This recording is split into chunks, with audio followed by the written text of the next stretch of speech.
I'm here in the frozen Alaskan rainforest, and I brought my hot tent because it's supposed to be a blizzard tonight. Woo!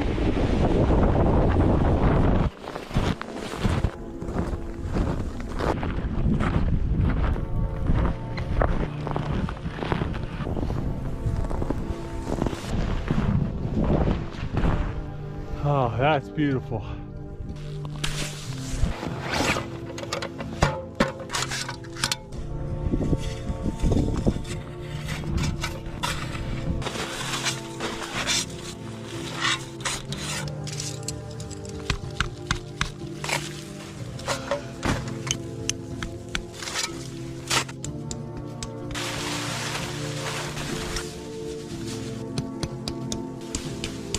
Oh, I had so much trouble getting this tent up.